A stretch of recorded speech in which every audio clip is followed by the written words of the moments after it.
안녕하십니까. 오늘은 중국 여행 가기 전에 참고하시면 참 좋을 법한 정보들을 슉슉슉슉 모아서 하나로 만든 영상입니다. 제가 칭다오랑 상해 여행 갔다 오면서 자료를 공유를 해드렸지 않습니까? 그 덕분에 댓글도 정말 많이 달리고 폼에도 정말 많은 의견들을 남겨주셨는데 그거 저는 열심히 알려드렸다고 생각했는데 여전히 궁금하신 게 되게 많으시더라고요. 제 영상을 보고 난 후에 많이 걱정이 줄어들긴 했지만 그래도 여전히 걱정된다. 잘 다닐 수 있을지 응원해달라 막 이러시는 분들도 있어가지고 중국 여행 별거 없네. 누구나 다 갈 수 있네. 막 이런 식으로 마음의 부담을 훅 줄어들 수 있게 진짜 세세하게 중국에 대해서 알려드리도록 하겠습니다. 이 영상 하나면 중국 여행 진짜 쉬워지실 거예요. 제가 이런 식으로 정보를 정말 많이 적어놨어가지고 까먹으면 안 되니까 노트북을 보면서 하도록 하겠습니다. 이미 제 영상을 보신 분들은 아는 정보도 있을 거고 원래 알고 계신 정보일 수도 있으니까 관심 없는 분야는 스킵하면서 보셔도 괜찮아요.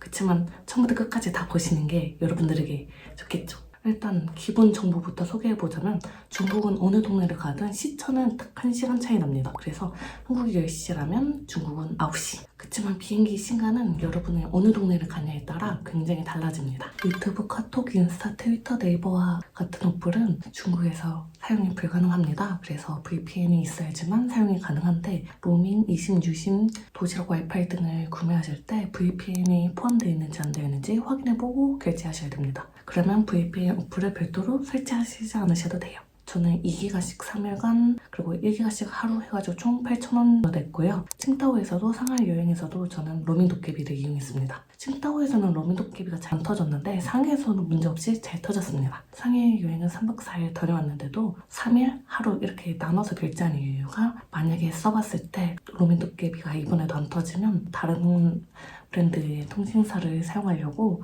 일부러 나눠서 구매한 거였어요. 칭다오에서는 4명 중에서 3명이 로밍 도깨비를 이용했었는데 아이폰인 이모는 정말 아무런 문제 없이 잘 터졌고 저도 아이폰인데 터지다 말다 했었고 그리고 갤럭시를 사용한 엄마는 잘 안 터졌어요. 그러니까 특히 중국 어플도 잘 안 터졌다 이 말입니다. 근데 상해 여행 때는 엄마도 저도 상관없이 로밍 도깨비로 잘 이용했습니다. 이거는 그냥 뽑기 운이 중요한 것 같아요. 그래서 잘 안 터진다 싶으면 그냥 재빠르게 다른 이심을 구매하셔도 좋을 것 같습니다. 중국 공항에서 유심을 팔긴 파는데 일단 기기에서 파는 것은 구매하지 않는 걸 추천드려요. 저희가 한번 칭다오에 있을 때 구매를 했는데 입력하고 인증하고 하는 단계가 정말 복잡한데 마지막 단계에 문자 인증에서 막혀가지고 끝내 이용 못했었거든요. 그래서 한국에서 무조건 준비해 가시는 걸 추천드려요. 저는 그래서 이심, 도시락, 와이파이, 로밍, 유심 순으로 추천드려요. 왜냐면 문자 인증을 해야 될 때가 있는데 유심을 계속 뺐다 꼈다 하긴 굉장히 귀찮더라고요. 그래서 이심을 사용했더니 터치 한 번으로 한국 유심을 켜고 터치 한 번으로 한국 유심을 끌 수 있어가지고 굉장히 편리했습니다. 중국은 현금 결제를 잘 사용하지 않아요. 그래서 현금 환전을 별도로 하실 필요는 딱히 없습니다. 물론 현금을 들고 가신다면 사용할 수는 있긴 한데 사용할 수 있는 곳이 보통 그냥 대형 슈퍼마켓 아니면 백화점 이런 곳? 보통은 다 QR로 결제합니다. 기부 또한 QR로 한다니까 QR을 얼마나 보편적으로 사용하는지 알 수 있을 겁니다. QR 결제는 위챗이나 알리페이로 QR을 스캔하거나 결제용 QR을 만들어서 보여주시면 됩니다. 어플로 모두 해결할 수 있으니까 결제 걱정을 별로 안 하셔도 돼요. 대신 어플에 대해서는 조금 더 뒤에 마저 소개하도록 하겠습니다. 치안 안전. 약간 중국은 치안이 나쁘다, 위험하다, 납치가 있지 않냐 막 이러는데 제가 중국에서 살았을 때 그리고 또 여행을 다녔을 때 그런 위험성을 저는 못 느꼈어요. 이상한 동네를 간 것도 아니고 외지를 간 것도 아니고 유흥가를 간 것도 아니고 그냥 관광지는 10시, 11시 뭐 12시까지 걸어 다녀도 큰 문제는 없었습니다. 공안이라고 중국 경찰들이 곳곳에서 순찰하고 다녀가지고 큰 걱정은 안 하셔도 돼요. 근데 소매치기는 어느 나라를 가든 아예 없는 곳은 없으니까 좀 조심하고 경계하시고 하면 좋을 것 같아요. 중국 여행할 때 소매치기 걱정을 계속하면서 다녀야 된다? 이런 건 아니겠지만 그래도 조심해서 나쁠 건 없더라고요. 물가는 확실히 중국이 조금 더 싸요. 그러니까 중국에서 산다면 한국보다 비싼 게 분명 존재하거든요. 근데 저희처럼 여행만 다닐 거다 하시는 분들은 한국보다 확실히 조금 5에서 10% 아니면 그 이상 좀 더 저렴하게 다니실 수 있습니다. 나일라이 샤오롱이나 예상처럼 한국인들에게 유명한 곳은 좀 비싼 데가 많아요. 약간 고급진 레스토랑 그런 느낌이니까. 한국에서 외식하는 거랑 큰 차이가 안 날 때도 있고, 아니면 조금 고급 레스토랑인 만큼 가격대가 조금 더 있거나 를 예상하시면 되는데, 현지인들이 애용하시는 곳들은 정말 저렴한 곳도 많아요. 한 끼에 5,000원? 5,000원이면 진짜 거하게 먹을 수 있는 가게도 참 많습니다. 그래서 이거는 여러분들은 어느 식당을 가시느냐, 얼마나 많은 메뉴를 시키느냐에 따라 다릅니다. 근데 대중교통은 확실히 한국보다 쌉니다. 입국 신고서를 어떻게 써야 할지 걱정되실 분들을 위해서 설명을 하고 넘어갈게요. 입국 신고서는 영어로 작성하시면 되고요. 성, 이름, 생년월일, 여권번호, 비행기 편명, 연락처, 방문 예정 도시, 호텔, 국적 등을 작성하시고 비자와 성별을 해당되는 사항으로 체크하시면 됩니다. 중국어 이름은 생략하셔도 되고요. 호텔 이름은 좀 정확하게 쓰시는 걸 추천드려요. 뒷면에는 중국을 떠나는 날짜와 비행기 편명, 이걸 안 쓰시면 입국 심사일 때 분명 언제 떠나냐, 왜 왔냐 이런 걸 좀 질문을 받을 수가 있으니까 필수로 쓰시면 좋을 것 같고, 뒷면에 최근 2년간 어디 다녀왔는지는 엄청 자세하게 쓸 필요까지 없으니까 간단하게 쓰셔도 됩니다. 그리고 이번은 중국에 아는 사람이 있거나 만날 예정이 있다면 체크하셔서 정보를 기입하시면 되는데, 그냥 노 체크하고 생략하셔도 큰 문제는 없습니다. 사인까지 마무리 다 하셨다면 입국 심사 때 별 질문 없이 끝날 확률이 더 높습니다. 여행 목적이랑 숙소, 연락처 이런 게 중요한 것 같더라고요. 공항 입국 심사는 입국 신고서를 열심히 쓰셨다면 입국 심사가 어렵지 않으실 거예요. 입국 신고서를 작성하시고 입국 심사하기 전에 지문 등록 먼저 하셔야 됩니다. 입국 심사하러 가는 길에 지문 등록하는 기계가 있는데 여기서 지문 등록을 하셔야 돼요.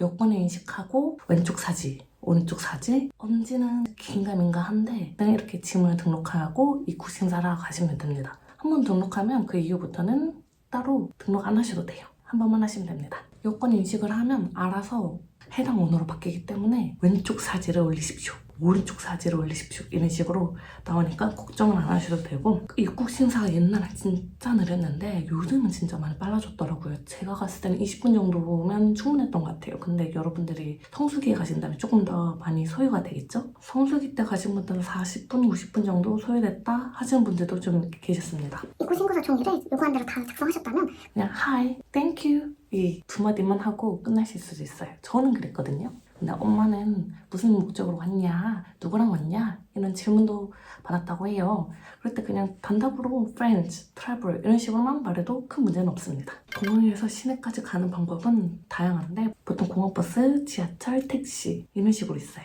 칭다오의 경우에는 지하철 타고 1시간 40분, 그게 7위안. 그리고 디립 트래블로 차가 안 막혀서 50분 소요돼가지고 117.76위안 플러스 톨비 17위안 해서 지불했습니다. 제가 알아봤을 때는 시내에서 공항까지 가는 게 막 160위안, 180위안 정도 발생됐다라는 걸 봤었거든요. 근데 저는 완전 저렴하게 다녀가가지고 이득을 좀 본 것 같아요. 톨비도 승객이 지불하게 되어 있습니다. 알리페이 결제 QR 화면에 띄워가지고 핸드폰을 기사님에게 전해드리면 기사님이 알아서 결제를 하고 다시 핸드폰을 돌려주세요. 어렵다 하시는 분들은 기사님이 그럼 내가 낼게, 이따가 한꺼번에 지불해 라고 하시고 알아서 해주시거든요. 그렇게 해달라고 하셔도 됩니다. 상해의 경우에는 지하철 타고 1시간 10분에 7위안 지불했고요. 상해 공항에서 시내까지 디디 트래블로 120위안 정도 떴습니다. 근데 다른 분들의 후기를 봤을 때 한 170, 180, 비싸면 200까지 나오는 것 같아요. 이거는 시기에 따라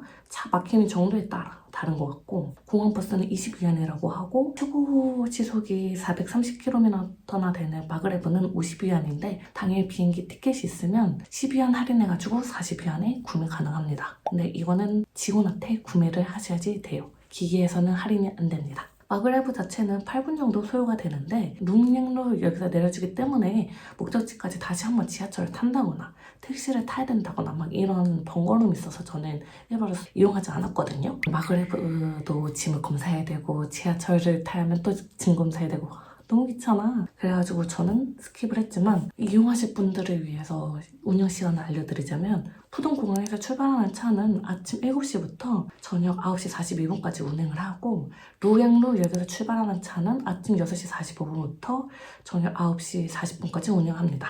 그리고 15분에서 20분 간격으로 상시 운행이 되니까 이용하실 분들은 참고하시면 좋을 것 같아요. 비자는 원래 중국이 비자를 발급을 받고 가야 되는데 무비자로 바뀌었잖아요. 시행 기간이 24년 11월 30일부터 25년 12월 30일까지 올해까지 무비자로 다닐 수 있습니다. 일반 전자 여권으로 관광, 비즈니스, 친지, 교류, 방문, 경유일 경우에만 무비자로 방문할 수 있지 취업, 취재, 유학, 공연 등 다른 목적일 경우에는 별도 사증 취득이 필요합니다. 이거는 비자 발급을 받아야 된다는 소리겠죠? 중국은 공항, 기차, 지하철, 이용 시에 짐검사가 필수입니다. 공항 내에서는 정말 짐을 꼼꼼히 검사해요. 보조 배터리의 경우에는 보조 배터리 용량도 확인하니까 사용한 지 오래돼가지고 용량이 지워진 보조 배터리는 들고 다니시지 않는 걸 좀 더 추천드려요. 항공사마다 기내에 들고 탈 수 있는 보조 배터리 용량도 엄청 다르더라고요. 그래서 사전에 한번 체크해 보시는 걸 좀 더 추천드리고요. 짐 검사뿐만 아니라 몸 검사도 굉장히 꼼꼼히 해요. 여자는 여자가, 남자는 남자가 완전 착착착착 신발까지 싹 다 꼼꼼히 하기 때문에 출국하러 공항에 가실 때는 시간을 좀 여유롭게 잡고 가시는 걸 추천드립니다. 육류, 육아용품, 발효팩, 과일 및 채소, 씨앗, 비식물, 문화재 및 골동품, 리튬 배터리, 드론, 군사 관련 장비 등은 반출 금지 또는 제한 물품입니다. 그래서 우리 같은 경우에는 육류와 발효팩을 좀 조심하면 좋을 것 같아요. 간편 허거 이런 거에 들어있는 발효팩 그것도 안 되더라고요. 그게 걸려서 그걸 뺀 적 있었고 그 봉투에 고기가 그려진 라면 같은 거 있잖아요. 아니면 소스 이런 것도 안 되니까 구매하실 때 봉투에 고기가 그려져 있다 하면 그냥 안 사는 걸 조금 더 추천드려요. 괜히 뺏기면 아깝잖아. 중국은 공항뿐만 아니라 기차역, 지하철역 이런 곳에서도 짐검사를 한다 그랬잖아요. 그 이유가 안전 및 보안 강화를 위해서 이용할 때마다 짐을 검사하고 있는 거라고 해요. 지하철 경우에는 일정 크기보다 큰 가방의 경우에는 엑스레이 검사를 했고 작은 가방 그냥 직원이 열어서 보여달라고 요청을 했고 음료는 종종 마셔보라고 요청하기도 한다고 해요. 내부에 뭐가 들어있을지 모르니까. 그리고 지하철 내에서는 음료를 마시는 게 금지예요. 걸릴 경우에는 외국인이어도 벌금을 지불하니까 지하철 내에서는 그냥 가능한 안 드시는 걸 추천드리고 지하철 밖에서 드시고 들어오시는 걸 좀 더 권장드립니다. 기차는 아마 싹 다 짐 검사를 할 것 같습니다. 공통적으로 반입이 금지되는 물품에는 위험물 및 화기류, 무기류 및 흉기, 대형 물품 및 특정 일상용품, 기타 제한 물품, 막 이런 식으로 있는데 저희가 조금 주의해야 될 거는 칼, 과도 이런 거 있잖아요. 그런 걸 안 챙겨 가시는 걸 조금 더 추천드려요. 저희는 보통 여행 갈 때 과일 먹을 거를 대비해서 과도를 챙겨 가는데 중국은 짐 검사할 때 뺏길 수가 있으니까 아예 안 챙기고 가시는 걸 좀 더 추천드립니다. 대중교통 이용 방법에 대해서 설명해 드리자면 지하철은 일단 크게 두 가지 방법이 있어요. 일회성 지하철표를 기계에서 구매를 하든가 아니면 알리페이로 메트로 QR을 만들든가. 일회용 지하철표를 구매하실 경우에는 중국은 호선에 따라 요금이 달라가지고 도착하는 호선을 터치해서 요금을 지폐나 위챗, 알리페이로 QR을 스캔해가지고 결제하시면 돼요. 요금은 보통 6위안부터 12위안 정도 하는 것 같더라고요. 제가 말씀드린 요금은 상위 기준이긴 했는데 칭따오도 그랬던 걸로 기억해요. 그래서 요금은 그렇게 비싸지 않다는 거. 핸드폰으로 그냥 간단하게 결제를 하고 싶으신 분들은 알리페이에서 메트로 QR을 클릭해가지고 동의하기도 누르고 오케이 하면 메트로 QR이 만들어집니다. 딱 한 번만 이 과정을 거치면 그 다음부터 그냥 메트로 QR 터치하면 바로 메트로 QR이 생성이 돼요. 저는 그냥 바로 됐는데 엄마는 여권 인증을 하게끔 돼 있어요. 뭐야? 그거를 지하철 승하차 때마다 메트로 QR을 스캔해서 사용하시면 됩니다. 그냥 QR이나 결제용 QR로는 탑승이 불가능하니까 왜 안 되지? 나 QR 만들었는데 왜 안 되는 거지? 하고 당황하실 때가 있거든요. 그럴 때는 여러분들이 킨 게 결제용 QR인지 메트로 QR인지 버스 QR인지 한번 체크해 보시는 걸 좀 더 추천드려요. 가끔 다른 게 터치가 되더라고요. 알리페이로 지하철을 이용하면 QR을 찍어도 소리가 거의 안 나더라고요. 그래서 안 찍혔다 싶어도 일단 통과를 해보고 통화가 안 되네, 안 찍혔네 하고 다시 찍는 걸 조금 더 추천드려요. 왜냐면 알리페이로 여러 명이 탑승이 가능해요. 그래서 여러 번 찍으면 여러 명이 탑승되는 걸로 카운트가 되거든요. 한 번씩 찍고 들어가시는 걸 좀 더 추천드리고 이게 또 도시에 따라 1인 1을 해야 된다라는 그냥 가능하다면 1인 1 알리페이를 하는 게 제일 좋고 뭐 상해 같은 대도시는 알리페이 하나로도 여러 명이 승하차 가능하니까 큰 걱정은 안 하셔도 됩니다. 그리고 지하철을 이용하면 알리페이 어플 앞을 그 화면에서 벗어나면 안 되냐, 이 QR 화면을 계속 유지해야 되냐 라고 물어보실 수도 있고, QR 화면에서 벗어났는데 어떻게 해야 되냐 이러면 안 되는 거 아니냐 하고 걱정하실 수도 있거든요. 근데 상관없습니다. 그냥 다시 매트로 QR을 터치해서 스캔하면 문제없어요. 버스를 이용해보진 않아서 정확하게는 모르겠는데, 버스도 지하철처럼 버스 QR이 존재합니다. 버스를 이용하실 거면 버스 QR을 또 동의 해가지고 버스 QR을 만들어주시면 됩니다. 승차 일단 QR을 찍으면 된다, 승하차 둘 다 찍어야 된다 라는 거는 좀 후기마다 다르더라고요. 그래서 이건 탑승할 때 여쭤보시거나 다른 현지인들이 하차할 때 찍는지 안 찍는지 확인해보고 따라하시면 될 것 같아요. 택시는 크게 3가지 종류가 있거든요. 일반 택시, 흑차, 그리고滴滴 트래블, 이렇게 3파트를 나눠서 소개하도록 하겠습니다. 한 택시를 이용하실 때는 택시 표시, 회사명, 고유 번호가 있는지, 운전사 신분증이 조수석이나 뒷좌석에 붙어 있는지를 확인하셔가지고 공식 택시인가 아닌가 그리고 확인해 보시는 걸 좀 더 추천드려요. 공식 택시를 탑승하실 경우에는 미터기를 켰는지 안 켰는지 확인해보고, 안 켰다면 켜달라고 요청하셔야 됩니다. 중국어로는 미터기 좀 켜주세요가 칭다비아오예요. 꼭 미터기를 켜달라고 요청하셔야 됩니다. 왜냐면 미터기가 안 켜있으면 요금을 과다 청구하기도 하거든요. 한국도 솔직히 삥삥 돌아가는 분들도 종종 있잖아요. 중국도 마찬가지야. 그래가지고 미터기 안 켜있으면 진짜 금액을 뻥튀기 하기 너무 쉽기 때문에 가능한 미터기를 켰는지 안 켰는지 체크를 하시고, 출발했는데 미터를 켜달라고 요청을 했는데도 안 켜진다면 하차하겠다고 의사 표현을 하시면 됩니다. 如果不打开打表我就下车现在停车 하시면 되거든요. 블로그에다 또 여행용 중국어를 또 해놓을게요. 그걸 참고해서 복사하셔도 되고, 아니면 팝하거나 구글 번역기를 이용해가지고 만들어서 음성을 인식해가지고 들려줘도 됩니다. 물론 사용할 일이 없으면 제일 좋고요. 목적지는 중국어로 표기를 해서 보여줘야지 제대로 된 목적지에 도착하실 수 있습니다. 그래서 지도 앱을 활용해가지고 보여드리면 돼요. 파피아오라고 있는데, 이 파피아오라는 단어를 기억하셨다가 하차할 때 요청하시면 좋습니다. 예, 영수증이라는 단어 있는데, 공식 택시를 이용하실 경우에는 영수증을 요청하시면 금액 확인도 쉽고 분실물 발생 시에 도움 요청하기도 좋으니까 하차하기 전에 예워 파피아오 하시면 좋아요. 두 번째로 흑차라는 게 있는데, 이거는 유명 관광지나 사람들이 많이 가는 곳 같은 데 있잖아요. 그런 데를 검정색 봉고차 같은 곳에 같은 목적지를 향하는 여러 명의 승객을 구해가지고 조금보다 저렴하게 이용하는 건데, 저는 추천드리지 않아요. 제가 중국에 살았을 때 헤이치어를 이용하는 사람은 꽤 많이 보긴 했는데, 제가 요구한 대로 갈지 안 갈지 어떻게 알아. 공식은 아니기 때문에 저는 추천하지 않고요. 세 번째 방법으로는滴滴 트래블이라고 우버 같은 서비스가 있습니다. 알리페이 내에서도 이용이 가능하기 때문에 별도의 어플을 설치하실 필요는 없어요.滴滴 트래블을 눌러서 현재 위치와 목적지를 입력하시면 여러 종류의 차와 금액이 나오는데, 그냥 신경 쓰지 마시고 디스카운트 익스프레스를 이용하세요. 싸게 준다는데 다른 것도 이용을 해봤거든요. 근데 큰 차이가 없어가지고 그냥 디스카운트 익스프레스를 이용하시면 될 것 같아요. 차 종류가 굉장히 다양한데 그냥 상위권 몇 개는 거의 차이가 안 나고, 이걸로도 택시를 부를 수 있지만 이것도 미터기라고 써 있어가지고 그 뜬 금액보다 훨씬 더 비싸게 갈 수도 있어요.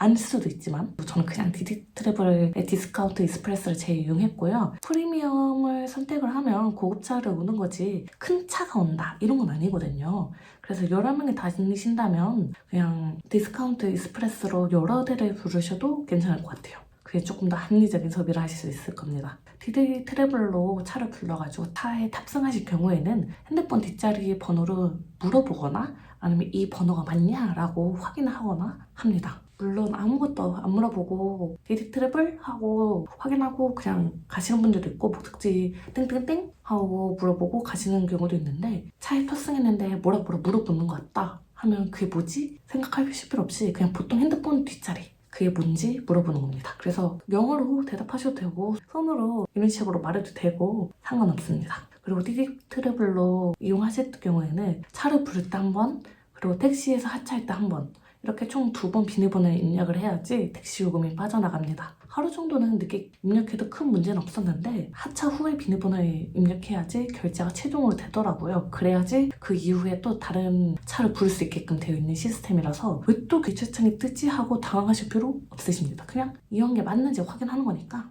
중국은 차선에 따라 정차 가능 여부가 다르다고 해요. 그래서 택시비는 저렴한데 과태료는 비싸가지고 운전기사님이 완전 열심히 지키시거든요. 분명 내가 부른 차인데 왜 내 앞까지 와놓고 그냥 쌩 지나가지? 하거나 분명 도착했는데 왜 하차 안 하고 앞으로 좀 더 가지? 하고 의문을 가지실 수 있으시단 말이죠. 근데 이게 택시비를 일부러 덤탱이 씌우려고 하는 게 아니라 중국 도로 정차 규칙이 있어가지고 그런 거라서 미리 알고 계신다면 불편한 상황도 많이 줄어드실 것 같습니다. 스스로 그런 질문. 맛이 광시 오렌지. 이 빨간색 터는 데는 못 멈추고 십자로에서는 못 멈춘대. 빨간색 터는 어딨어? 빨간색이랑 노란색 교차로나 버스 정류장 등이 주로 보이는 교통량이 많은 도로에서는 노란색 실선이 있는데 이 구역에서는 일시 정차 및 주차 불가능해가지고 택시도 이 구역에서는 승객을 태우거나 탑승할 수 없다고 합니다. 검정색과 노란색이 같이 있는 흑황색 격자선에도 정차가 절대 금지고 교차로 중앙 소방차, 출입구 긴급차량 진입로 등에서 표시가 돼 있는 거라서 이런 구역에 정차하면 카메라에서 찍혀가지고 바로 벌금이 부과가 된대요. 버스 정류장이나 횡단보도 근처도 택시 정차 금지 구역이어가지고 정말 택시 찾기가 생각보다 힘들 수 있습니다. 상의 때 좀 제가 그렇게 느꼈어요. 그러면 어디서 차를 부르면 되냐? 라고 물어보실 수도 있는데 도로변에 택시 전용 정차 구역이라고 써있거나 아니면 노란색 점선이 있는 곳에서는 승하차를 할 수 있다고 해요. 그래서 택시를 부르고 대충 맞춰서 나가시기보다는 그냥 탑승하실 곳에서 택시를 부르고 기사님이 오실 때까지 기다리는 걸 조금 더 추천드려요. 그러면 정차구역이 아닌데 민첩하게 탑승하라고 해주실 수 있거든요. 몇 분을 기다리더라도 미리 장소에 나가 있고 본인이 위치해 있는 곳을 사진 찍어서 기사님한테 메시지를 보내두면 보다 쉽게 디지털 트래블을 이용하실 수 있으실 겁니다. 상해뿐만 아니라 다른 지역도 전반적으로 비슷하다고 해요. 물론 정확한 규정은 도시별로 확인을 해보셔야 되겠지만 중국은 그냥 이런 것도 있다 하고 참고하시면 좋을 것 같아요. 전 또 칭다오 여행 때 택시를 불렀는데 그냥 쌩 지나쳐가지고 뭐지 싶었는데 그냥 정차 금지 구역이었더라고요. 모르면 정말 황당하고 뭐 어쩌자는 거지 싶기 때문에 이렇게 알려드렸습니다. 숙소는 인민공항이나 난징동로 쪽에 많이 잡더라고요. 이쪽에 와이탄이랑 동명문주, 예원이랑 가깝고 지하철역이랑도 가까워가지고 이용하기 편리하실 거예요.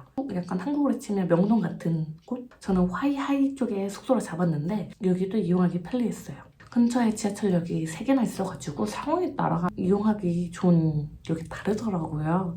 그래서 꽤나 편하게 이용했고 체크인할 때 여권뿐만 아니라 호텔 예약서를 보여달라고 하기도 합니다. 그래서 꼭 프린트해가는 건 아니지만 호텔 예약서를 미리 캡처해두거나 PDF 파일을 핸드폰에 저장해두시는 걸 좀 더 추천드려요. 물론 요청할 때 어플에 들어가서 예약 확인서를 보여줘도 됩니다. 이건 주소 등기라는 것을 무조건 해야 돼요. 그래서 에어비앤비 보다는 3성급 이상의 호텔을 이용하시는 걸 추천드려요. 중국에 입국한 외국인이 어디에 거주하는가를 파악하기 위한 절차로 입국 후 도시 지역은 24시간 이내, 농촌 지역은 72시간 이내 거주지 관할 파출소에 신고해야 된다고 합니다. 대도시는 온라인으로 주소 등기를 할 수 있다고 하고 파출소 가서 주소 등기를 할 경우에는 각종 서류를 떼야 돼가지고 약간 귀찮다고 해요. 주소 등기 미이행 시 하루당 최대 500위안이 벌금될 수 있고 총 최대 2,000위안까지 부과될 수 있습니다. 호텔을 이용하는 걸 좀 더 추천드리는 게 호텔을 이용하면 알아서 직원이 해줘요.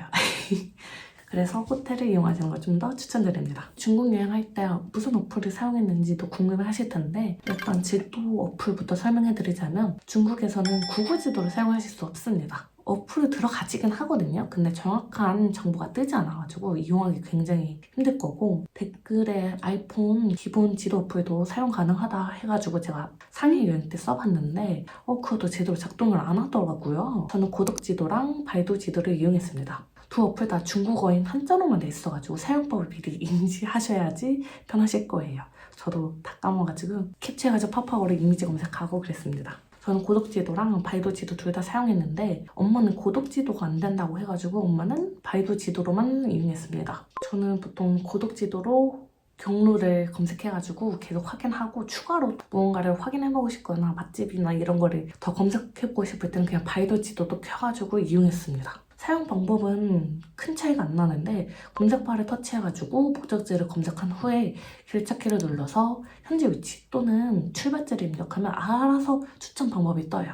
걸어서 몇 분인지 어떻게 가는지 대중교통은 몇 분이고 몇 번 버스나 지하철을 이용해야 되는지 택시는 몇 분이 소요되고 발생될 건지 이런 것도 다 뜨기 때문에 이용하기 굉장히 편하실 거예요. 물론 대중교통도 예상 금액이 얼마인지 다 뜨고 배차 시간도 나오고 편리하더라고요. 일정 참고할 때 참고하기도 좋았고 실제로 보고 이용하기도 좋았습니다. 공자띠 츠어라고 네 글자 있는 게 있거든요. 유일하게 네 글자 있는 게 있는데 그게 버스랑 지하철을 의미하는 거예요.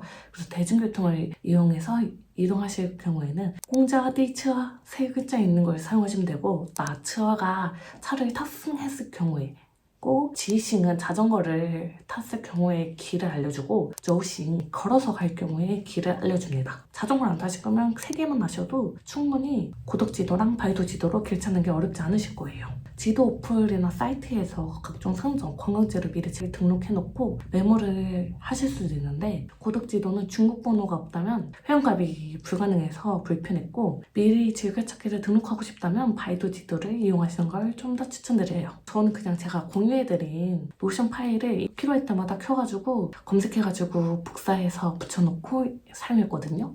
전 그게 제일 편했어요. 왜냐면 즐겨찾기를 해도 찾는 게 더 1위고 해가지고 제가 만든 자료가 제일 편했습니다. 아직 제 다른 영상 못 보셨는데 상해나 칭다오 여행 가실 예정이라면 제 영상을 다 보고 가시면 훨씬 좋고 쇼핑리스트 자료 공유한 그 편만 보고 자료를 받아가셔도 좋습니다. 성의하는 댓글은 좀 치사하지 않습니까? 제가 열심히 노력했는데 좀 있더라고요, 그런 사람이 여전히. 근데 제가 열심히 자료를 공유했고 얌체하지 자료만 받아가시는 분도 분명히 계시는데 제 영상을 보셔야지 정확하게 이해가 가실 거거든요. 그래서 자료도 보고 제 상해편이나 칭다오 편도 보고 가지는 걸 좀 더 추천드립니다. 아는 만큼 보인다고.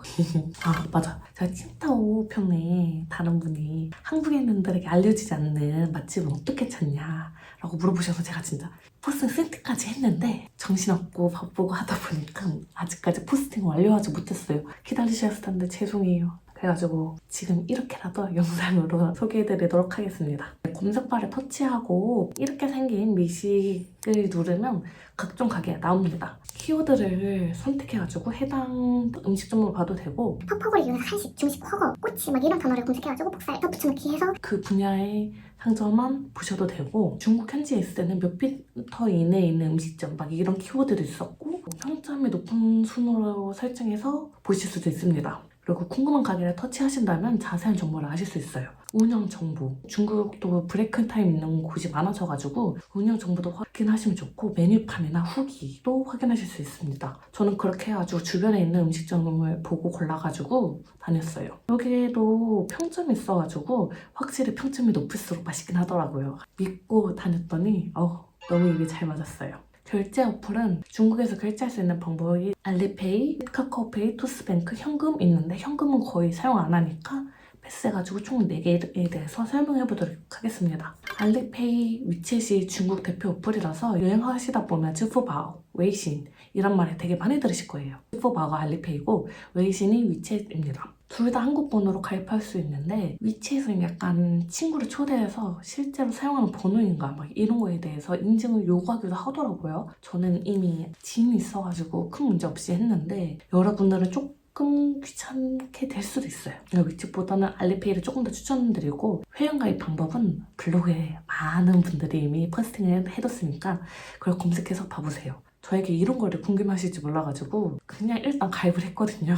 그래서 제대로 자세한 설명을 해드리긴 좀 어려울 것 같아요. 저는 하나카드 트래블 로그를 이용해가지고 어플에서 충전을 하고 가게마다 알리페이나 위챗으로 요구하는 거에 맞춰서 결제를 했는데 개인적으로 위챗보다는 알리페이가 더 사용하기 편했습니다. 위챗은 스캔을 하면 줌 가나 메뉴판이 바로 나오는 게 아니라 가끔 페이스북 페이지처럼 자기네 페이지가 먼저 나와가지고 이것저것 뒤져보다가 메뉴판 페이지로 넘어가게끔 돼 있더라고요. 그게 조금 귀찮아가지고 그렇게 추천하진 않아요. 위챗 내에 스캔 가능한 존이 2가지가 있는데 어떤 때는 이걸로 스캔이나 주문 결제까지 다 했는데요. 어떤 때는 잘 안 되고 막 이래가지고 되게 혼란스러웠어요. 아직도 솔직히 정확하게 큰 차이를 모르겠는데 챗 GPT한테 물어보니까 메인 화면에 있는 스캔은 모든 코드를 스캔 가능해가지고 친구 추가, 공식 계정 팔로우, 웹사이트 접속, 결제 등 가능하다 해요. 그러니까 우리가 혼란스러운 거겠죠? 중국어를 잘 모르는 사람들이 봤을 때 이게 뭐야? 왜 안 나와? 하고 당황할 수밖에 없는 거죠. 위챗 내 결제 스캔을 이용해야지 결제용 스캔을 하는데 이게 제 핸드폰에서 안 나와가지고 왜 안 나오는가 하고 물어봤더니 중국 번호로 가입해야지만 뜨는 것 같더라고요. 그래서 저에겐 그냥 해당 사항이 없는 것 같고 스캔을 누를 때 제대로 한 방에 메뉴판이 안 나올 수 있다. 이 정도는 인지하시면 되고 가게마다 위챗만 쓰는 데가 있고 알리페이만 쓰는 곳이 있어요. 물론 두 개 다 가능한 곳이 있는데 위챗만 요구를 했는데 잘 안 된다 싶으면 그냥 직원한테 위챗 어플을 쓱 해주면서 못하겠다 도와달라 요청하면 진짜 알아서 쏙 해줘요. 그냥 깐 신경 안 쓰셔도 되고 결제 QR을 만드는 거는 위챗이랑 알리페이 둘 다 쉬웠습니다. 알리페이는 페이 리시브를 터치하면 결제 QR이 나오고 위챗은 채팅 화면에서 플러스를 눌러서 돈을 터치하거나 나 화면에서 결제 및 서비스를 누르고 돈을 터치하거나 하시면 됩니다. 그리고 위챗페이, 알리페이 다 사전에 한국에 있을 때 먼저 등록해서 오시는 걸 추천드립니다. 카드 정보기뿐만 아니라 여권을 스캔해야 돼가지고 현장에서 하면 조금 정신없으실 거예요. 근데 알리페이든 위챗페이든 카드까지 등록을 해놨어도 중국에 도착하면 다시 한번 본인 인증을 하셔야 됩니다. 그래서 저는 가능하다면 이심 또는 도시락 와이파이, 로밍을 좀 더 추천드리는 거고 한국 번호로 문자 인증을 해야 돼가지고 유심을 교체하면 너무 귀찮아가지고 위챗이랑 알리페이에서 트래블로그 유니온페이로 등록하려고 하니까 아무리 해도 등록이 안 되는 거예요. 나 분명 중국은 유니온페이를 즐겨 쓴다 해서 발급 받았는데 왜 안 되지? 싶었는데 트래블로그에 비자 카드로 하니까 되더라고요. 진짜 설마 하고 했는데 설마 사람 잡았어. 어플 내에서는 유니온페이도 가능하다고 돼 있었는데 저는 비자 카드만 등록이 돼가지고 이번 여행을 위해서 새로 해외 결제 카드를 발급받으실 분들은 유니온페이랑 비자 카드 이 두 가지 버전을 다 발급받는 걸 추천드려요. 토스에서 해외 결제가 가능하고 카카오페이로도 해외 결제가 가능합니다. 토스랑 카카오페이는 한국 어플이니까 여러분들도 편하게 이용하실 수 있겠죠. 대신 토스는 알리페이 플러스가 표시되어 있는 매장에서 결제할 수 있다고 하고 제가 토스로 결제하고 다른 건 아니라서 정확하게는 잘 모르겠는데 칭다오 여행에서 같이 가는 이모는 토스로 결제했는데 큰 어려움 없이 잘 이용했거든요. 그렇다고 해서 토스만 믿고 오시긴 조금 곤란하실 수도 있다. 왜냐 일단 주문하는 것도 다 위챗이나 알리페이로 이용해가지고 토스만 믿고 오시긴 좀 곤란하실 거예요. 그리고 카카오페이는 수수료가 없는 대신 시중 환율보다 조금 더 높게 측정된다고 해요. 그래서 알리페이, 위챗을 우선 사용하는 걸 추천드리고 그리고 결제가 안 될 때 그럴 때는 카카오페이를 이용하시는 게 조금 더 효율적인 방법이지 않을까 싶습니다. 가게를 이용하실 때 어떤 걸 스캔해야 돼요? 어떤 거는 뭐 친구가 추가가 되고 어떤 거는 메뉴판이 나오는데 무슨 차이예요? 라고 물어보실 수 있어요. 왜냐면 가게마다 다양한 모양의 QR이 존재해요. 동글동글한 것도 있고 네모난 것도 있고 근데 동글동글한 게 꼭 주문용도 아니고 네모네모난 게 또 주문용이 아니고 그냥 지네 멋대로야. 자기네 가게 계정을 팔로우하라고 되는 것도 있고 메뉴판에 나오는 것도 있고 다른 게 나오기도 하거든요. 네모난 모양으로도 나오고 동그란 모양으로도 나와서 굉장히 헷갈리실 텐데 비엔단이라고 이 두 글자가 있는 QR을 쓰셔야죠. 메뉴판을 보고 주문하고 결제도 하실 수 있습니다. 그래서 저는 결제를 할 때 이렇게 생긴 키가 제일 좋더라고요. 이거는 결제 QR을 스캔하면 돼요. 결제 QR 화면을 만들어서 카메라에 결제 QR을 인식시켜주면 알아서 결제 화면을 넘어가지고 비밀번호만 입력하면 되더라고요. 이게 제일 좋았어. 멀리 있는 건 스캔하기 어렵지 않나요? 라고 물어보시던데 멀리 있는 것도 지네가 알아서 확대해서 인식을 해버리니까 상관없어요. 알아서 똑똑하게 처리합니다. 식당에 들어가서 테이블 앉으시면 테이블마다 QR이 있어요. 한국처럼 메뉴판을 주는 곳은 많이 줄었어요. 테이블에 있는 QR을 스캔해가지고 메뉴판을 보시고 장바구니에 담아서 주문을 하시고 결제를 하시면 됩니다. 주문을 하고 바로 결제를 하셔도 되고 추가로 주문하고 먹을 거 다 먹고 식사를 한 후에 어플에서 결제하셔도 됩니다. 참고로 중국 내에서 해외카드를 이용하면 200위안 이상 결제 시 3%의 수수료가 부과됩니다. 해외카드 결제 수수료라서 카드를 이용하면 어쩔 수 없이 발생하는 거기 때문에 200위안을 넘지 않게끔 의식하면서 주문을 하고 결제를 하시거나 결제를 할 때 분할 결제 요청을 하셔도 됩니다. 나는 카드 수수료 정도는 아깝지 않아 하시는 분들은 그냥 편하게 결제하시면 돼요. 저는 좀 아깝더라고요. 한국인들이 이미 많이들 분할 결제를 요청해놨기 때문에 분할 결제를 요청하면 다들 너 한국인이지? 하고 눈치채고 도와주기 때문에 큰 걱정은 안 하셔도 되고 이따 여행 중국어를 설명하는 파트에서도 언급해드리겠지만 지금도 한번 언급하고 넘어갈게요. 200위안 넘지 않게 분할 결제를 하고 싶습니다. 는 我想放弃 카메라 앞에서 중국어 하려는 거 너무 그런데 我想放弃付款不超过200 하시면 되거든요. 我想放弃付款 부차고 200 아니면 그이 펑카이지의 수엄마 하고 물어봐도 돼요. 그이 펑카이지의 수엄마 전통시장이나 가격을 흥정해야 될 때도 알리페이나 위챗으로 지불하니까 흥정할 수 있는 곳에서는 흥정 먼저 하신 다음에 결제하시면 됩니다. 다른 파에 갔을 때 트웨어 월렛이나 트래블로그처럼 한국인들이 발급받은 해외 결제 카드가 이용이 불가능했어요. 알리페이나 위치페이를 등록해서 결제하는 건 문제가 없었는데 실무카드는 기기 자체가 해외 카드 승인이 안 된다고 해요. 그런 경우도 있었다. 이런 걸 참고하시면 좋을 것 같고 너무 힘들어. 중국 문화에 대해서 간단하게 소개를 해보자면 예전에 비해 많이 나아졌다고 하는데 여전히 줄 서지 않고 새치기 하는 분들이 있습니다. 없진 않아. 어떻게 했겠어. 그렇다고 해서 우리가 새치기하면 좀 없어 보이니까 하지 말고 중국은 나라가 정말 큰 만큼 큰 명절에는 길게 쉽니다. 대부분의 가게가 운영을 하지 않고 본인들 고향으로 완전 크게 이동을 하기 때문에 여행을 가셔도 교통이 매우 혼잡해서 움직이기도 쉽지 않고 운영하는 것도 드물어서 즐기기가 좀 어려울 거예요. 2025년 중국 연휴 막 이런 식으로 검색을 해가지고 중국의 명절은 피해서 가시는 걸 좀 더 추천드립니다. 중국은 실내 흡연이 가능한 곳이 아직 있더라고요. 화장실 갔는데 담배 찌른내가 숨 막히는 것도 있고 건물 내에서 흡연한다고 너무 놀라실 건 없고 실내 흡연 금지로 바뀌는 데도 굉장히 많아지고 있긴 한데 그럼에도 불구하고 예의 없게 피는 사람도 있다고 합니다. 불편하시면 직원들한테 말해가지고 꺼달라고 요청하셔도 됩니다. 중국은 공공 화장실에 휴지가 없는 곳이 대부분이기 때문에 백화점 같은 곳이 아니라면 대부분 휴지가 없어가지고 볼일 보실 때 좀 곤란하실 거예요. 휴지를 그냥 상시에 들고 다니시는 걸 좀 더 추천드리고 예전에 비해 줄어들긴 했지만 여전히 중국은 좌변기를 선호합니다. 화장실에 좌변기는 있는데 양변기는 없는 곳도 꽤 있거든요. 중국인들은 위생적으로 양변기가 더럽다고 생각을 해요. 왜냐면 양변기가 모든 사람들이 궁뎅이 닿는 곳이니까 더럽다고 생각을 해서 양변기에 올라타가지고 쭈그려서 볼일 보는 분들도 많아가지고 화장실 판넬을 보면 위에 앉지 말라 이런 경고문, 안내문 같은 거 있잖아요.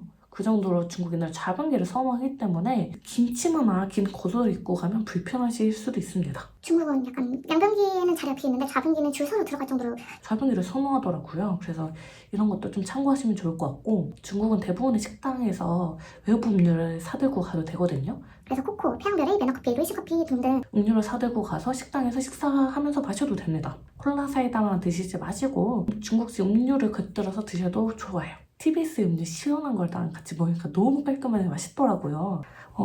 추천드려요. 중국에서는 음식을 먹고 안 치우고 가는 걸 정말 쉽게 발견할 수 있는데 그거에 대해서 놀라실 필요 없습니다. 한국은 셀프로 치우는 곳이 대부분이라서 중국인들은 왜 이렇게 안 치고 다녀? 우리가 어떻게 이용하라고? 라고 이렇게 불편할 수 있거든요. 근데 중국에서는 중국 문화를 따라야 되죠. 중국에서는 식사를 다 한 후에 제자리에다가 두고 가시면 돼요. 직원이 알아서 치웁니다. 중국은 워낙 인구가 많다 보니까 일자리 창출을 위해서 테이블 정리만 하는 직원을 고용하기도 합니다. 저희가 치우려고 하면 직원들이 불쾌할 수도 있어요. 내 일자리를 왜 니네가 없애버려? 할 수 있으니까 그냥 편하게 두고 가세요. 중국이 어플로 결제하는 게 불편하다는 이유 중에 하나가 위조 지폐가 정말 상당합니다. 요즘은 그래서 현금을 거의 안 쓰고 다 어플로 결제를 하는데 만약 현금을 챙기고 가신다면 거스름돈 받으실 때 위조 지폐인지 아닌지 빛을 반사해가지고 확인해 보시면 좋을 것 같아요. 5위안, 10위안짜리는 괜찮지만 100위안짜리는 꼭 한번 화려하게 빛나나 안 빛나나 확인하셔야 돼요. 중국 문화는 팁 문화가 아니기 때문에 팁을 안 주셔도 됩니다. 고급 호텔이나 레스토랑에서는 요구할 수도 있지만 마사지를 받고 나서 팁을 준다? 막 이런 거는 필수가 아니기 때문에 정말 만족스러웠다면 줘도 되지만 굳이 안 줘도 돼요. 그냥 이용한 금액만 지불하셔도 됩니다.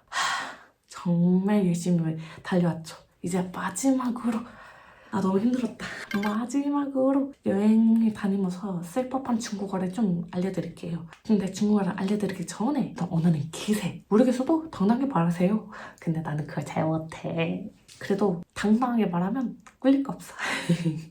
중국이 영어를 할 줄 아는 사람의 비율이 그렇게까지 높지 않아가지고 중국어를 해야지 여행을 다닐 수 있는 게 편한 게 맞긴 합니다. 그래도 한국도 솔직히 외국인들이 어눌하게 한국어를 말하고 문맥이 안 맞고 막 이래도 개떡같이 말해도 찰떡같이 쿵 알아들어가지고 착착착착 도와주잖아요. 중국도 그런 분들이 존재하기 때문에 너무 걱정 안 하셔도 돼요.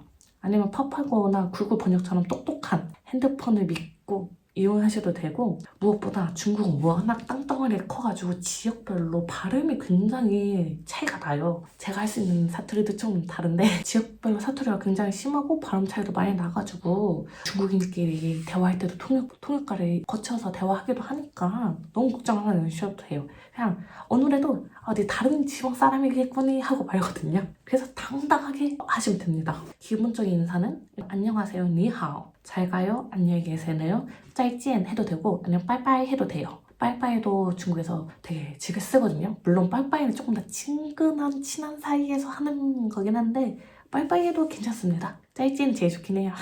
감사합니다는 씨에씨에, 미안합니다, 죄송합니다, 또이부치, 실례합니다는 뿌하이스, 괜찮아요, 매관시, 지나갈게요, 길 좀 비켜주세요, 땅이샤. 영어 하실 수 있으세요? 니후이쇼 잉유마? 뭐 좀 여쭤볼게요. 칭원이샤. 다시 한번 말씀해 주시겠어요? 진짜 쇼이비엔. 뭔가 버스카다. 이거 얼마인가요? 저거 또샤치엔. 화장실은 어디 있나요? 시쇼젠 짤날. 근데 시쇼젠이 화장실인데 WC라고 해도 되고 츠어소라고 해도 되거든요. 중국에서는 화장실을 의미하는 게 굉장히 많아서 건물 내에 화장실이 시쇼젠이라고 표시되어 있는 것도 있지만 WC라고 써 있는 것도 있기 때문에 그냥 WC 짤날 하고 물어봐도 됩니다. 하오는 좋다, 야는 필요하다, 그이는 가능하다 라고 보시면 되거든요. 그래서 뭐 하면 하오 좋아 워야 하면 나 그거 필요해, 나 줘, 좋아, 그런 거고, 그이 가능하다는 뜻이니까 뭐 질문했는데 그이 이러면 가능하거나, 뭐 그이 하면 불가능하거나, 하오면 좋구나, 뿌하오 안 좋구나, 이런 식으로 바로바로 할 수 있겠죠? 하오, 뿌하오, 야오, 뿌야오, 싱, 뿌싱, 뭐 이런 식으로 뿌가 붙냐 안 붙냐에 따라 긍정이냐 부정이냐가 돼요. 뿌가 아닐 뿌라 가지고 그냥 뿌야오, 뿌하오 이런 식으로 부만 붙이면 되는 게 많아요. 뭐 부탁했는데 뿌싱 하면 안 된다는 거니까 안 되는구나 하고 아시면 되고, 종류가 많아서 나중에 머리 쥐가 날 것 같다 하면 그냥 뿌만 기억하세요. 뭐라 뿌뿌뿌뿌 하면 돼요. 그러면 필요 없어, 몰라 이런 식으로도 되기 때문에 그냥 뿌만 알고 있어도 거절하기 편하실 거예요. 택시를 탈 때 이곳으로 가주세요 하고 화면을 보여주면 되겠죠. 이때 할 수 있는 말은 징带我去这里, 그리고 미터기 켜주세요, 징 나비야오. 거스름돈 주세요는 하실 말이 별로 없긴 하겠지만 그래도 알려드릴게요. 징 짜오첸. 왜 이렇게 웃기지? 톤이 달라지니까 너무 스스로가. 여기서 내려주세요는 징짜이저리 딩처. 길면 딩처가 차를 멈추다는 뜻이에요. 그래서 나 여기서 멈추고 싶어 하면 쩌리 딩처 하셔도 돼요.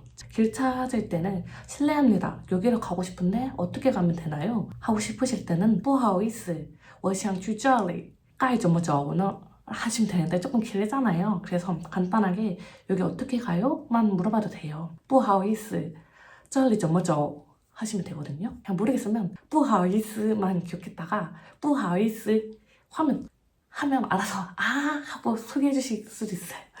그냥 不好意思 아니면 请问一下, 이 두 개만 외우셔도 좋아요. 不好意思는 실례합니다. 그리고 请问一下, 뭐 좀 여쭙겠습니다 라는 뜻입니다. 그리고 결제할 때 꼬이 아시면 좋은 게, 흥정할 때太贵了便宜点吧하면 되거든요. 太贵가 너무 비싸요, 便宜点吧좀만 깎아주세요라서 太贵便宜点吧하면 너무 비싸요, 조금만 깎아주세요, 이렇게 한 문장이 되겠죠. 이거 조금만 연습해보세요. 太贵了便宜点吧. 오케이? 그리고 분할 결제 가능한가요? 아까 말했잖아요. 可以分开结算吗? 아니면 我想分期付款不超过200元 하시면 되거든요. 그냥 分开结算이것만 기억하셔도 편하실 거예요. 깎아달라고 하거나 어떤 걸 부탁할 때 안 된다고 이미 말씀드렸고, 그러지 않고 흥정하실 분들은 더 흥정하셔도 돼요. 근데 이거는 상황에 맞게 하시면 돼요. 너무 강요할 순 없잖아요. 근데 반대로 안 되냐고 물어보실 땐 뿌싱마 하면 되거든요. 그래서 안 돼 이러면 좀 더 뿌싱마 하면 좀 길게 봐주지 않나? 정말 안 돼요? 하는 거니까 뭐 찾았는데 없다, 좀 더 메이오마 막 이런 식으로 응용할 수 있겠죠. 메이오마 없어요? 라는 뜻이에요. 결제 후에 꼭 물어보는 질문이 있어요. 이게 뭐냐? 영수증 필요하신가요? 중국에서도 많이 물어보는데 要发票吗? 要不要发票? 아니면 需要发票吗? 하고 많이들 말하시거든요. 이게 저희가 알려드렸으니까 여러분은 나 이거 들었어, 영수증 달라는 거지? 하고 딱 현지인처럼 알아들을 수 있겠죠. 필요하시면 야오 하시면 되고 필요 없으면 뿌야오 하시면 됩니다. 메뉴를 주문하거나 상점에서 구매하실 때 이거 주세요는 뭐야 저거 이거 하시면 되거든요. 어렵다 하시면 저거 이거만 하셔도 돼요. 저거 이거는 굉장히 쉽잖아요. 저거 이거 저거가 저거고 이거가 한 개거든요. 그래서 저거 2거 저거 5거 이런 식으로 해도 되는데 이거는 앞에 숫자가 뭐냐 중요한 거잖아요. 그래서 중국어로 숫자 세는 법을 알려드리자면 1, 2, 3, 4 5, 6, 7, 8, 9, 10 이거든요. 근데 숫자 2가 중국어에서 상황에 따라 2이라고도 하기도 혹은 2 이렇게 나눠서 사용합니다. 그래서 2, 2 둘 다 숫자 2를 의미하는 거니까 아 그냥 그렇구나 하시면 되고 저거 이렇게 하면 돼요. 저거 손 이러면 만능. 그러면 주문하는 게 진짜 어렵지 않으실 거예요. 중국에서 음료 가게에서 주문하다 보면 이것저것 굉장히 많이 물어봅니다. 그게 당도와 얼음을 설정하는 건데 저는 귀찮아서 그냥 또정장 하거든요. 이게 그냥 다 보통으로 주세요 하는 건데 또가 다 모두 이런 뜻이고 정장이 보통 정상이거든요. 그래서 그냥 기본 레시피라고 생각하시면 돼요. 보통 달게 하면 정창티엔 너무 달 필요 없다. 不要太甜 설탕 조금만 넣어달라. 小糖 성조 小糖 그리고 설탕 반짝이는 半糖 설탕 완전 조금 微糖 설탕 없이 无糖 얼음 보통 正常冰 아니 正常冰 얼음 적게 小冰 微冰 去冰 常温는 상온이고 원 따뜻하다 热 뜨겁다 이렇게 정도가 돼 있거든요. 그냥 이거 다 외우지 말고 그냥 표 있으니까 빙, 티 하면 돼요. 아니면 조금만 해놓고 알아서 이해해. 문제 없어. 이게 훨씬 편하실 거예요. 그냥 이런 게 있다만 알고 가시면 됩니다. 질문하다 보면 要热的还是要凉的 물어보거든요. 이게 뜨거운 거 먹고 싶냐 차가운 거 먹고 싶냐 라는 질문이니까 뜨거운 거 먹고 싶을 땐 热的 하시면 되고 차가운 거 먹고 싶을 땐 凉的 하시면 됩니다. 얼음을 얼마나 드릴까요? 要多少冰块 하고 당도는 甜度呢 하고 물어보는데 외국인인 거 알면 알아서 영어로 물어보긴 할 건데 그냥 이런 식으로 얼음이랑 당도를 설정한다 이 정도만 아셔도 됩니다. 그러면 당황할 일이 없겠죠? 그래서 이렇게 설정한 후에 알리페이나 위챗페이로 결제하시면 되고 결제 QR을 보여주는 곳이 있고 그냥 스캔하면 되는 곳이 있고 막 이러니까 그런 상황에 맞게 결제하시면 될 것 같아요. 한국인들 커피를 정말 제일 마시잖아요. 그래서 해마실 것 같아서 미리 알려드리자면 멜슈 카페라고 미국식 커피가 아메리카노고 나티 카페가 커피라떼 전주 날차가 버블티고 날차, 밀크티, 우유, 니오날 그리고 사이즈는 大杯, 대컵, 中杯, 중컵, 소컵은 小杯입니다. 그래서 사이즈도 선택할 수 있으니까 알고 계시면 편하실 거예요. 그리고 음료는 음식을 주문한 후에 완료됐을 때 많이 들으실 문장이 要打包吗还是现在吃 아니면 要打包吗现在喝 이런 식으로 질문하는데 포장하시나요? 아니면 지금 드실 건가요? 라고 물어보시는 거거든요. 그래서 가게에서 먹을 거다 店里喝 지금 바로 먹을 거예요. 现在吃 아니면 지금 바로 마실 거예요. 现在喝 하시면 되고 喝가 마시다고 吃가 먹는다로 现在吃现在喝 이것만 아셔도 편하실 거예요. 打包, 外带 둘 다 포장을 의미하거든요. 그래서 둘 중에 편하신 걸 이용하셔도 되는데 저는 그냥 我要打包 포장할게요. 이렇게 많이 말했어요. 그리고 편의점이나 상점에서 쇼핑하다 보면 要袋子吗需要袋子 이런 식으로 袋子라는 단어를 종종 듣게 될 텐데 필요하시면 야, 안 필요하면 뭐야 하시면 됩니다. 이게 가게마다 무료로 제공하는 데가 있고 유료로 제공하는 곳도 있어가지고 장바구니를 들고 다니시는 게 환경적으로도 좋고 금액적으로도 좋고 고수를 못 먹는데 음식 사진에 고수가 있다면 주문할 때 고수 빼달라고 요청하고 싶겠죠? 그럴 때는 그냥 不要香菜 하면 돼요. 대충 눈치채실 분들이 계실지 모르겠지만 不要 땡땡 하면 땡땡이를 원하지 않아요 라는 뜻이거든요. 不要饭, 不要冰的, 不要辣的, 不要这个 이런 식으로 뒤에 어떤 단어를 붙이냐에 따라 의미가 달라집니다. 그래서 그냥 不要만 하셔도 돼요. 그리고 맛있어요는 好吃 많이 맛있어요 很好吃 완전 맛있어요 非常好吃 이렇게 표현할 수 있고 차 세워주세요 请停车 얼마나 오래 걸리나요? 需要多长时间 표는 어디서 살 수 있나요? 在哪买票 여기를 어떻게 가나요?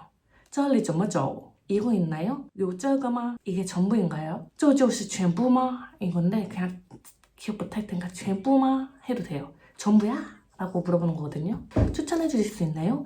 이거를 제일 많이 쓰고 싶어 하실 텐데 농게요와 토이제마 마사지 받을 때 간지럽다, 양, 아프다, 통 세게 해주세요. 용리디엔 살살 해주세요. 칭칭디엔 이렇게 네 가지만 알아도 마사지 받는 게 어렵지 않으실 거예요. 이렇게 제가 1시간 반 정도 열심히 말했는데 분량 몇시 닿을지 모르겠네요. 이렇게 여행하면서 쓸만한 중국어까지 싹 다 정리해봤는데 어떠셨을까요?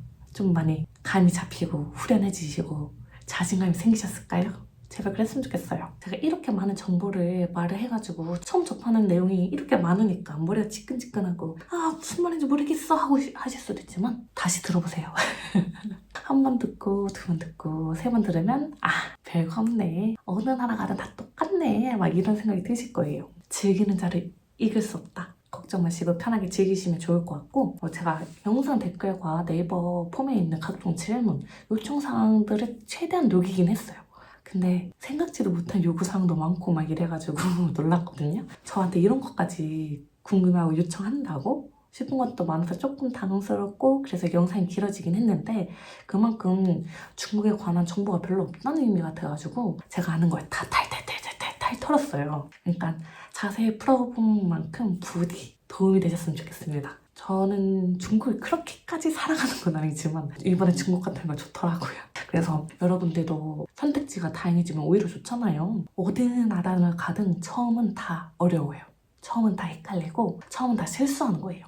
그래서 중국이라고 더 어려운 것도 아니고 중국이라고 해서 더 난이도가 높은 것도 아니고 그냥 생각보다 괜찮더라고요. 영상 보시면 아시겠지만 저도 처음에 정말 당황 많이 하고 이게 뭐야 했는데 그래서 제가 겪은 시행착오들을 다 브이로그 영상에다 싹 다 녹여놨거든요. 이 주제를 또 언급한다고 싶을 정도로 그냥 조금이라도 정보가 업데이트 됐다마다 바로바로 언급해드려가지고 칭따오랑 상위편을 보신다면 진짜 남들이 안 알려주는 정보 싹 있으니까 꼭 한번 시청하고 가지는 거 추천드리겠습니다. 진짜 여러분도 중국 여행 할 수 있다.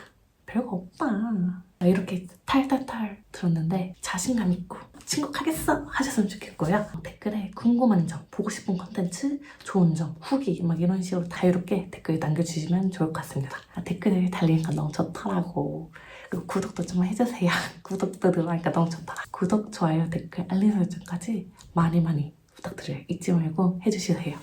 그러면 인사드리도록 하겠습니다. 기분 좋은 하루 되시길 바라며 즐거운 중국 여행 되시길 바라요. 저희는 또 다음 여행에서 만나요. 안녕.